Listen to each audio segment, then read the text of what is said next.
आपने बोला हमारी टेक्नोलॉजी इतनी बढ़िया है कि पूरी की पूरी नदी जो है वो टनल के अंदर से आ जाएगी। हमारे साथ भी वही हो रहा था, उस समय से हो रहा था, आवाज़ नहीं पहुंची ना। उतनी दर्दनाक मौत किसी ने नहीं देखी होगी, हम लोगों ने देखी। गोद से उठा के ले गया रात में, पढ़े ना। पर वो क्या है, वो तीर्थ का स्थान है ना, वो पिकनिक का स्थान नहीं है जिससे मेरी आत्मा जुड़ी है। मुझे उस आत्मा से निकाला जा रहा है। ये पता चलता था आसपास कोई भूखा है, तब तक घर में रोटी नहीं दी जाती थी भाइयों को। खेत में उग गया जो पेड़, हम उसे काटने की हमें परमिशन नहीं है। आप क्या बात करते हैं, हमें जंगल का अधिकार दिया? वो जंगल हमने पाले हैं साहब।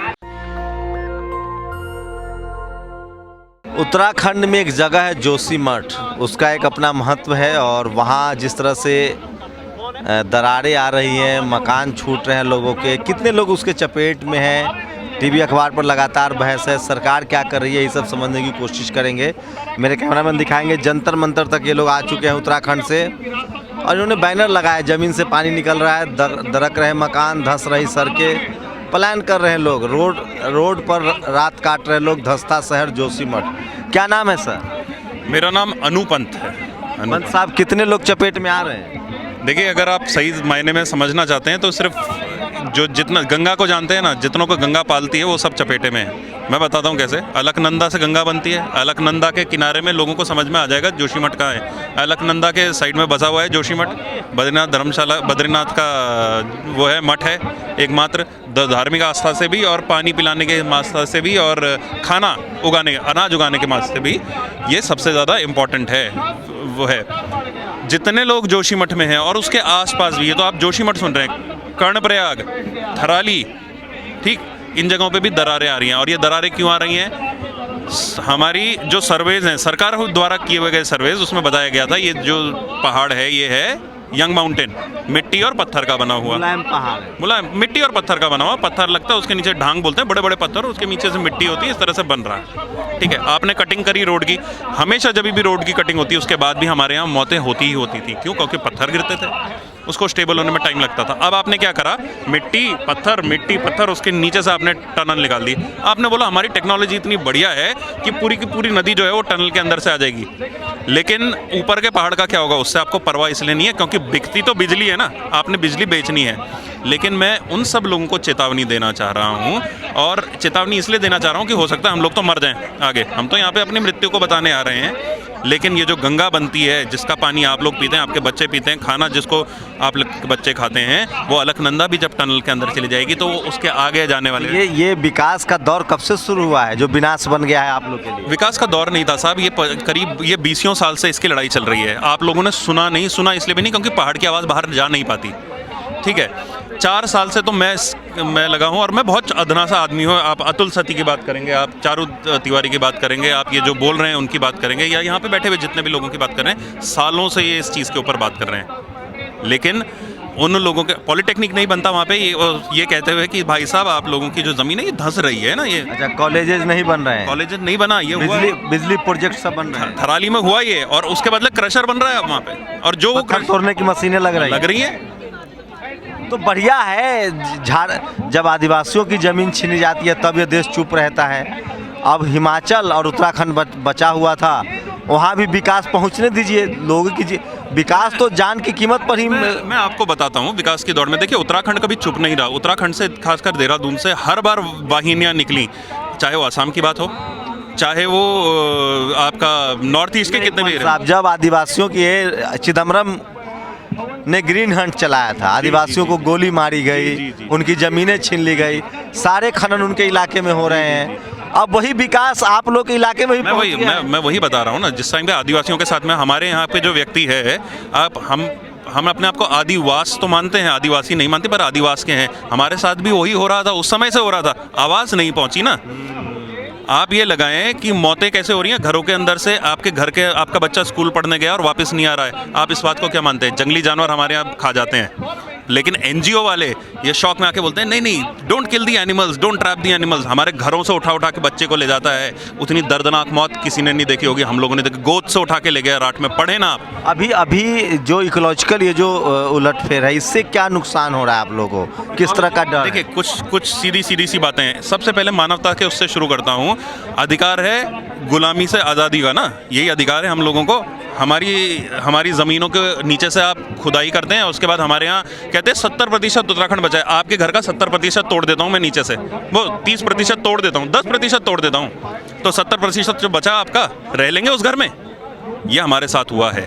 दूसरा, हमारे यहाँ के सोते सूख चुके हैं, पानी के सोते हैं। आपको पता है पहाड़ में 1 किलोमीटर में मैं आपको चुनौती देता हूँ, यहाँ पे जितने भी लोग हैं जो बोलते हैं कि बचा हुआ है सब कुछ, 1 किलोमीटर से पानी ला के दिखाएं अपने सर पे। हमारी माएँ जाके लेके आती हैं। नहीं, आपकी ज़िंदगी उतनी मुश्किल है, पहाड़ों की ज़िंदगी अलग। सोते सूख गए हैं। मैं ये बताना चाह रहा हूँ कि 1 किलोमीटर दूर से भी सोते सूख गए हैं। NTPC से पहले LNT वहाँ पे आई थी। मोदी जी तो कह रहे हैं हम टूरिज्म बढ़ा रहे हैं, जो बद्रीनाथ का रास्ता 4 लेन हो जाएगा तो आप लोग की आमदनी बढ़ देखिए, जाएगी। कुछ चीज़ें जो हुई हैं, अगर कुछ चीज़ें अच्छी हुई हैं तो मानना पड़ेगा अच्छी हुई हैं। लेकिन आप बोल रहे हैं 4 लेन हुआ है, आप मुझे बताएं केदारनाथ बद्रीनाथ आप लोगों को ठीक है दूर क्या वो है, वो हमारी गलती नहीं है साहब, पर वो क्या है, वो तीर्थ का स्थान है ना, वो पिकनिक का स्थान नहीं है। आप तीर्थ के लिए जाते हैं वहाँ पर, और हमारे यहाँ मेरे घर में मौत हुई है भाई। पूरा इकोलॉजी सिस्टम उसी वजह से गड़बड़ा रहा है ना, जो विकास के नाम पर जो सड़कें बन रही है, पावर प्रोजेक्ट बन रहे हैं। तो बेवकूफ़ आदमी हो भाई साहब। मैं ये बोल रहा हूँ कि मेरे यहाँ मौत हुई है, मेरे घर के उधर में तोता घाटी अनस्टेबल जगह थी, रोड काटी गई, उसके बाद ऊपर से पत्थर गिरा, मेरे भाई की मौत हुई। कौन उसकी जिम्मेदारी लेगा? कौन जिम्मेदारी किसके हाथ में? किसी के हाथ में नहीं है। मर गया सरकार से कि आप लोग का मुद्दा तो टीवी पर चल रहा है, पूरा देश पूरी दुनिया में आवाज़ जोशीमठ की गूंज रही है। अब तक क्या इनिशिएट किया गया स्टेट गवर्नमेंट, सेंट्रल गवर्नमेंट की वजह से? एक चीज़ मांगते हैं कि आप गांधी जी की तरह बोलेंगे कि किसी ने गलती कर दी, क्राइम कर दिया, उसे छोड़ दें। अगर ऐसा है तो आप सारे अपराधियों को जेल से बाहर निकाल दें।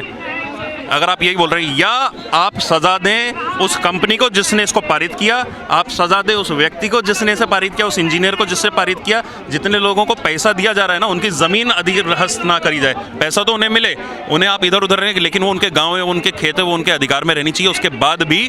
और ये जो पैसा उनको दिया जा रहा है ना, ये टैक्सेस से ना दिया जाए। मुझे आपने टैक्स दिया, आपका पैसा क्यों लो? आपने गलती थोड़ी ना करी, उस ऑफिसर ने गलती करी, उसको सज़ा होनी चाहिए। उसकी क्या क्या बड़े प्रोजेक्ट हैं जिससे दिक्कतें हो रही हैं? टिहरी का प्रोजेक्ट आपने सुना होगा, बहुत बड़ा इशू था। आज भी हमें बिजली नहीं मिलती है, उसकी यूपी में ही जाती है मैक्सिमम। तो ये अभी कुछ समय पहले आपने सुना होगा, चमोली से वो टनल्स के अंदर पानी गिर गया था, मिट्टी में कई सारे बच्चे दब गए थे।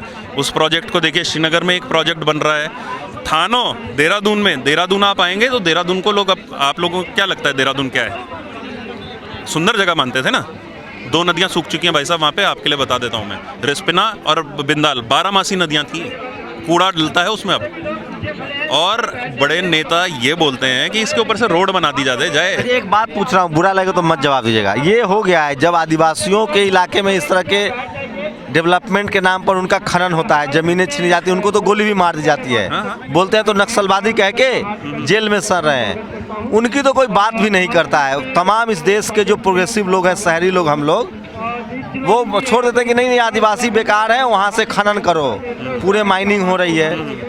अब जब आप लोग भी उसकी चपेट, इस तरह के इकोलॉजिकल एक्सप्लॉइटेशन के चपेट में आए हैं, क्या कहेंगे कि ये तकलीफ़ें जो पहाड़ में रहने वाले लोग हैं, जंगल में रहने वाले लोग हैं, उनके प्रति शहरी लोग संवेदनशील नहीं है? उनको लगता है कि हम मजा करने जा रहे हैं, घूम रहे हैं, और ये लोग विकास नहीं होने दे रहे। आप लोगों पर विकास विरोधी होने का ठप्पा लग जाएगा, नहीं लगा, जैसे आदिवासियों पर लगता है। हम पे पहले से लगा हुआ है। दूसरी बात, मैं आपको एक और बात बता दूं कि सरकार की जो सबसे पहली रिस्पॉन्सिबिलिटी होती है, उसको बोलते हैं to set the moral of the people right. Character बनाना।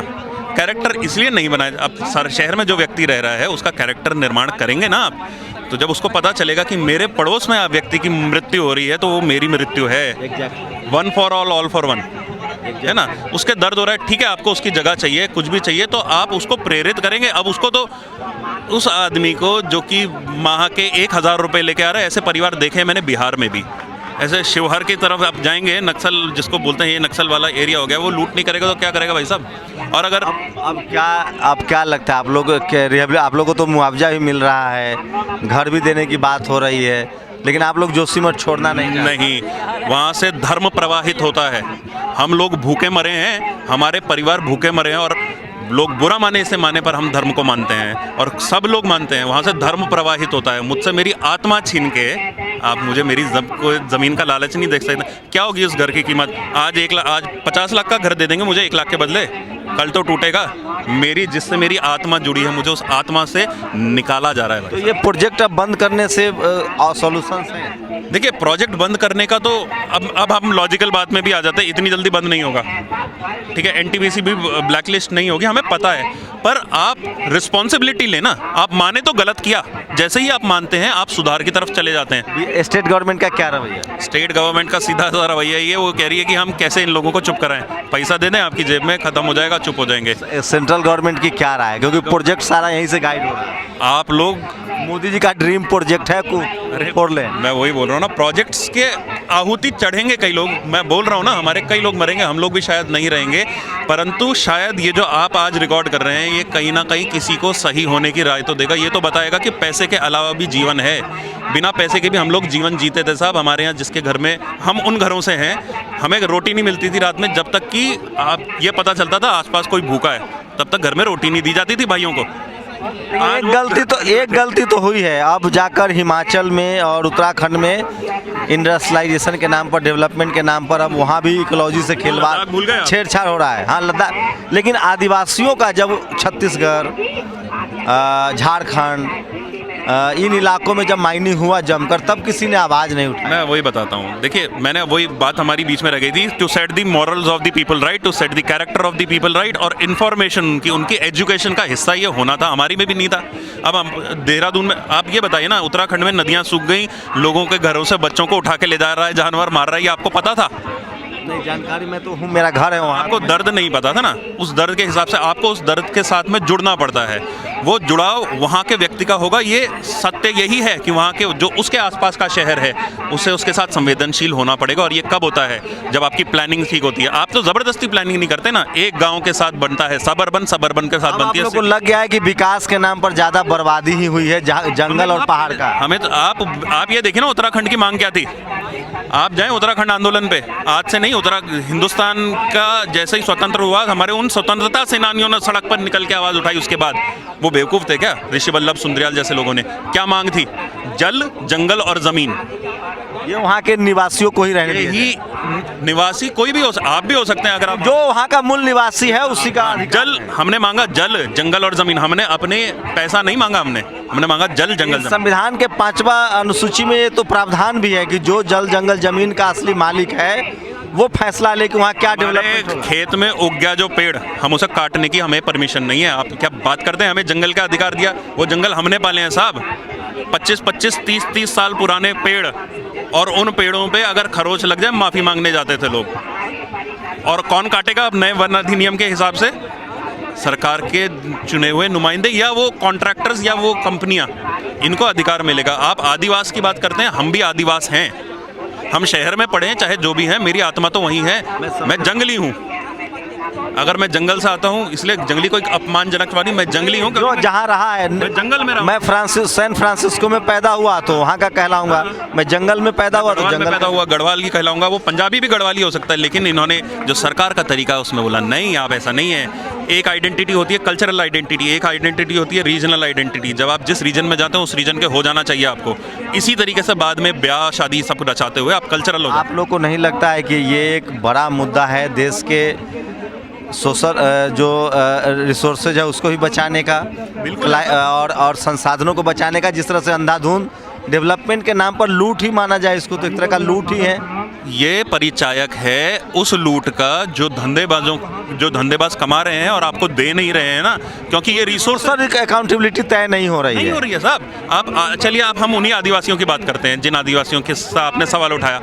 क्या उनका पालन पोषण सरकार का जिम्मेदारी नहीं थी एजुकेशन के बाद भी? क्योंकि आप लोगों के यहाँ कारखाने नहीं लगाए जा सकते, इसीलिए आप लोगों की सोशल रिस्पॉन्सिबिलिटी हमारी है। क्यों? क्योंकि आपने बोला हिंदुस्तान राष्ट्र, पूरा राष्ट्र हमारा है, तो मुंबई में जो धंधा हो रहा है उसके टैक्सेस का पैसा यहाँ आना चाहिए था कि नहीं आना चाहिए? आना चाहिए था, है ना। यहाँ से जब माइनिंग्स जा रहे हैं तो टैक्सेस में, यूएस में, इंग्लैंड में जो ऐसी जगहें हैं उनको पाला जाता है इस तरीके से। हम ये नहीं बोल रहे वो भीख नहीं है, वो है कि उस आदमी का अधिकार मुंबई के उस कंपनी में बसी हुई जमीन पर भी उतना ही है। अब क्या करेंगे आप? अब क्या करेंगे? अपनी ज़मीन बचाएंगे, ये करेंगे, नहीं तो मर जाएंगे। इनमें से कोई एक चीज़ होगी। लेकिन तो आप इसी से अंदाज़ा लगा सकते हैं कि अब जाकर खासकर हिमाचल और उत्तराखंड के जो लोग हैं वो इंटेलेक्चुअल भी हैं, पढ़े लिखे भी लोग हैं, ब्राह्मण समाज के ज़्यादातर लोग हैं जिनके पास मीडिया भी है, जुडिशियरी भी है, ब्यूरोक्रेसी भी है और उनकी आवाज़ भी है। जोशीमठ की आवाज़ उठ रही है, उसके बाद भी उनका निदान नहीं हो रहा है। आप सोचिए उन आदिवासियों का जिनको पिछले आज़ादी के बाद से नहीं, पहले से ही लगातार उत्खनन हो रहा है। उनके खिलाफ ग्रीन हंट जैसे कैंपेन चलाए गए। उनके जीवन को जीवन नहीं माना जाता। उनके जीवन को जीवन नहीं माना गया। लेकिन जोशीमठ के जो लोग हैं, पंत साहब से बात करके बड़ी खुशी हुई। कम से कम इस तकलीफ़ को ये समझ रहे हैं कि जिनके भी इलाके में विकास के नाम पर उनकी ज़िंदगी से खिलवाड़ हो रहा है, सरकार उनको मुआवजा दे। यही तो हम लोग पहले दिन से कह रहे हैं कि सोचिए, अब पहले झारखंड, छत्तीसगढ़ की बारी आई, अब देवभूमि हिमाचल, उत्तराखंड में भी विकास के नाम पर, लद्दाख में भी विकास के नाम पर पूरे डेमोग्राफी को, इकोलॉजी सिस्टम को बर्बाद किया जा रहा है। कभी सोचिएगा ज़रूर, अगर आप शहरों में रहते हैं तो उनकी ज़िंदगी की कल्पना कीजिए कि वो किन तकलीफ़ों से गुजरते हैं, तभी आप इंसान बन पाएंगे। शुक्रिया सर हमसे बातचीत करने के लिए। शंभू कुमार सिंह, नेशनल दस्तक, जंतर मंतर, दिल्ली। नेशनल दस्तक की आपसे गुजारिश है कि अगर इसको बचाना चाहते हैं तो नेशनल दस्तक को सब्सक्राइब करने के लिए रेड कलर के सब्सक्राइब बटन को दबाएं, फिर बेल आइकन की घंटी दबाएं। नेशनल दस्तक को बचाने के लिए बहुत ज़रूरी है कि हर खबर को शेयर करें, लाइक करें, कमेंट जरूर करें।